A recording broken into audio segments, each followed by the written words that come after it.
saudara, Anda masih di 3 in 1. Tadi kita sudah ngobrolin ya, lumayanlah banyak bahwa kriteria pemimpin seperti apa sih sebenarnya yang dibutuhkan bangsa ini. Sebenarnya bangsa ini sudah tinggal ngejalani aja, siapapun pemimpinnya itu udah pasti tinggal bagaimana cocok atau tidak gitu kepada rakyatnya. Iya kan Bang Yos? Nah tapi ngomong-ngomong Bang Yos, menurut Bang Yos, lebih cocok dipimpin oleh gaya militer atau gaya sipil sih Indonesia ini? Enggak, pasti orangnya itu karakternya harus cocok dengan zamannya gitu ya. Artinya gini, masyarakat Indonesia itu di dalam menjabarkan demokrasi kan belum kayak Amerika itu tadi kan.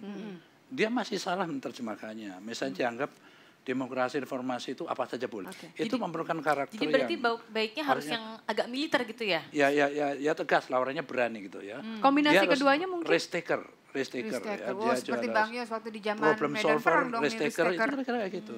Jadi menurut saya tidak mudah kalau sekali lagi ya, ibaratnya Indonesia itu kapal besar gitu, ingin berlayar gitu ya. Kecuali kalau ingin begini ngapung aja ya, mungkin bisa sembarangan. Tapi mungkin secara teori memang mudah ya untuk diucapkan. Tapi pada saat kita harus melakukan gitu, pada saat menjadi pemimpin, waktu itu Bang Yos sendiri merasakannya seperti apa? Ya justru itu kan, artinya tidak mungkin dipimpin oleh pemimpin yang kategorinya biasa-biasa saja kan nggak akan mungkin selesai. Belum kita bicara eranya kan. Era reformasi itu kan telah merubah perilaku masyarakat kita secara total. Dulu kan manut-nurut zaman Orde Baru kan. Ibaratnya di plester mulutnya, di borgol tangannya, enak kan mimpin gitu orangnya gini-gini aja. Sekarang kan dilepas semua orang.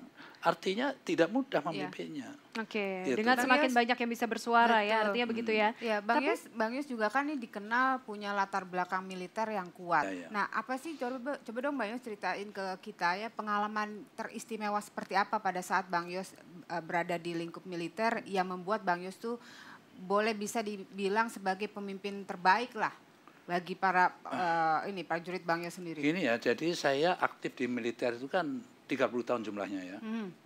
Kurang dikit lah gitu. Dari lulus sampai itu saya habiskan waktu 25 tahun di pasukan elit kan. Saya kan di Kopassus. Ya, lalu di Kostrad. Sebentar-bentar aja mampir Kostrad kan. Jadi karena itu 3 kali karet merah, 2 kali karet hijau kan. Kopassus, Kostrad, mari lagi Kopassus, karet merah lagi, mari Kostrad lagi, hijau lagi, merah lagi gitu kan. Nah, selama 30 tahun itu tentu saya mengalami masa-masa yang sangat mengesankan dan mengerikan itu ya.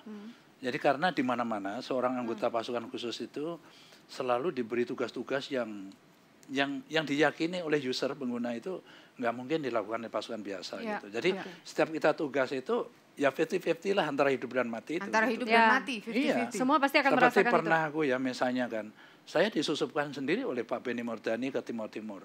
Itu negara orang, aku sendirian saja, gitu kan. Itu yang pertama. Yang kedua balik lagi ya Mbak pasukan. Balik kok masih hidup lagi, kirim lagi yang ketiga kalinya gitu kan. Tapi kita juga punya tuh ya rekaman-rekaman itu ya. Kita akan tunjukkan. Ini termasuk yang saya pegang sekarang. Tergambar dalam sini semua ya. Itu lalu menggembleng diri kita kan. Aku sudah bolak-balik mau mati. Terus sekarang aku jadi gubernur ya. Lalu hanya di demo hahu-hahu gitu ya bulu kuduk saya berdiri satu juga nggak bakalan, nggak ada pengaruhnya kan gitu. Oke, ini tapi yang menarik kalau kita lihat dari komik Sutioso, ini sebenarnya biografi ya. Biografi cuman karena banyak sekali gambar-gambar yang bisa kita lihat. Jadi bentuknya komik ya. Bentuknya komik dan kita sebenarnya juga akan tunjukin ya dari kan waktu itu jadi gubernur ya. Ada keuntungannya nggak sih menjadi gubernur dengan latar belakang militer yang keras seperti itu? Kalau Anda baca itu ya, saya pasukan elit ya. Operasi saja sampai 5 kali ya, saya latihan tentara juga di dalam, di luar negeri, saya pernah berlatih di Inggris, di Amerika, di Australia gitu ya. Sebenarnya saya pantas juga enggak jadi gubernur gitu. Ya tetapi pasti ada ceritanya kan ini. Jadi cerita intinya saya ceritakan itu sudah diusulkan oleh Pangap dan saya sudah dipanggil, sudah dikasih tahu nanti kamu jadi apa gitu.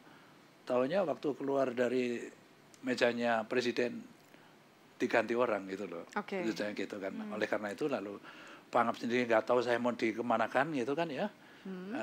Lalu saya dibelokkan jadi pemerintahan sipil di gubernur itu. Termasuk saya juga ingin penasaran juga nih bertanya, sekarang ini kan kadang militer justru identik dengan kekerasan yang tidak bertanggung jawab ya. Misalkan saja kayak kasus yang terakhir yang kami tahu tuh cebongan lah misalkan gitu Pak. Itu kan katanya memang Kopassus yang berulah gitu. Apa iya Pak militer kita sekarang kondisinya seperti itu? Ya jadi kan semuanya itu kan tergantung pribadi ya. Oleh karena itu jujur aja ya. manusia pasukan khusus itu manusia-manusia berbahaya gitu. Nah, oleh karena itu pengendalian diri menjadi penting gitu kan. Yang tidak mampu mengendalikan diri ya kayak Cipongan itu misalnya kan kasus seperti itu. Meskipun yang mereka usung adalah karena Korsa ya. Ya, Jaya Korsa. Jadi di pasukan elit, pasukan yang unitnya kecil, dia terlatih sangat profesional ya. Lalu juga sering diberikan tugas-tugas antara hidup dan mati bersama-sama gitu. Itu membangun jiwa Korsa yang amat kuat. Ya kan? Nah, prajurit juga seperti itu kan. Jadi dia temannya diperlakukan seperti itu, dia nggak terima gitu. Mending aku juga mati kan gitu kan. Sering terjadi gitu. Gimana caranya Bang Yos mengendalikan diri? Nah, itu oleh karena itu tugas para komandan ya. Jadi misalnya saya pernah contoh ya, walaupun saya sering ngamplengin prajurit ya. Karena memang kehidupan kita itu amat keras gitu. Kalau di Kopassus itu apa namanya? Disiplin itu adalah nafas dia gitu. Jadi tidak boleh kalau nggak punya disiplin nggak bernafas kamu gitu intinya kan. Nah itu harus keras kita kan. Pelanggaran sedikit seperti aja pun harus ada hukumannya gitu. Tetapi pada saat di dalam pertempuran mereka amat loyal gitu kan. Misalnya di tim-tim ya kan ya. Pada saat kita kontak gitu, mereka teriak, komandan ke depan aja, kiri saya dilindungi, kanan saya dilindungi. Yang kedua misalnya pada saat latihan free fall ya. Saya itu latihan terjun bebas free fall itu pangkatnya sudah kolonel. Barangkali udah orang gila aja kan, mana ada kolonel mau terjun bebas kan. Tapi aku memang berlatih itu karena kesempatan saya baru itu ada. Kan gitu kan.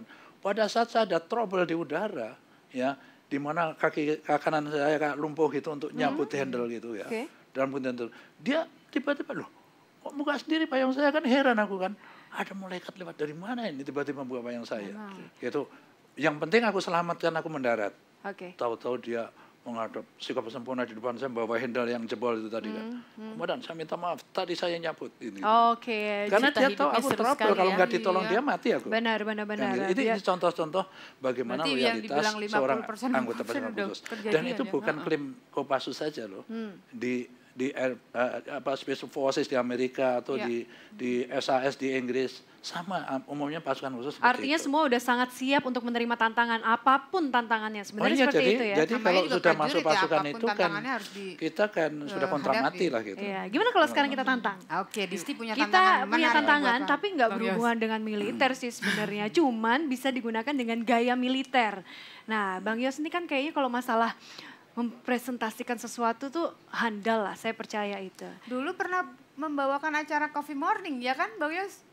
Tahun berapa itu? Tahun. Oh itu namanya Bang Yos Show namanya. Bang Yos Show. Boleh nggak jadi kita ulang banyak cadangan kan, aku udah pensiun gak ada kerja masuk. Jadi bawa acara sudah tidak asing ya? Nggak asing, coba kita kasih tantangan. Bang Yos ini membawakan sebuah acara, tapi bergaya militer. Jangan bergaya biasa-biasa aja Bang Yos. Boleh acara yang sudah pernah dibawakan oleh Bang Yos, tapi mungkin materinya kalau sekarang ini lagi ramenya ya soal calon presiden. Gimana Bang Yos? Setuju dong? Mau berdiri atau mau duduk? Berdiri boleh loh di tengah-tengah sana. Saya dampingi. Silakan Bang Yos. Wah enak ya kalau kayak gini ya. Dampingi Miss Indonesia siapa nggak mau. Coba jadi aku kita disuruh aja apa ini? Disuruh apa sekarang? membawakan sebuah acara, temanya pemilihan calon presiden, tapi bergaya militer. Bagaimana kalau Bang Yos ini membawakannya dengan cara-cara militer?